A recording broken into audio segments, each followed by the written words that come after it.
بسم اللہ الرحمن الرحیم۔ السلام علیکم۔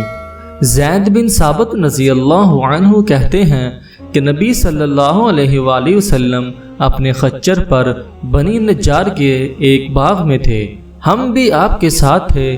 اچانک خچر بدک گیا، قریب تھا کہ آپ کو گرا دیتا۔ 6، 5 یا 4 قبریں تھیں۔ آپ صلی اللہ علیہ وآلہ وسلم نے فرمایا، ان قبر والوں کو کون جانتا ہے؟ ایک آدمی نے کہا، میں۔ آپ صلی اللہ علیہ وآلہ وسلم نے فرمایا، یہ لوگ کب فوت ہوئے؟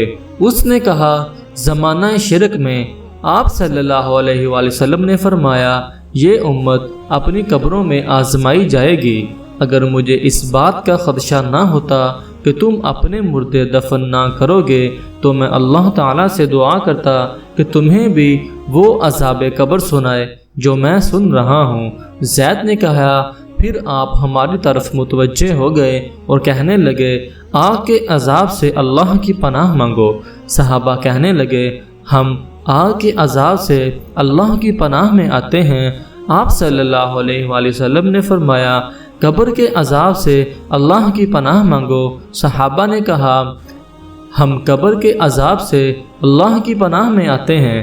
آپ صلی اللہ علیہ وآلہ وسلم نے فرمایا، ظاہری اور باطنی فتنوں سے اللہ کی پناہ مانگو۔ صحابہ نے کہا، ہم ظاہری اور باطنی فتنوں سے اللہ کی پناہ میں آتے ہیں۔ آپ صلی اللہ علیہ وآلہ وسلم نے فرمایا، دجال کے فتنے سے اللہ کی پناہ مانگو۔ صحابہ نے کہا، ہم دجال کے فتنے سے اللہ کی پناہ میں آتے ہیں۔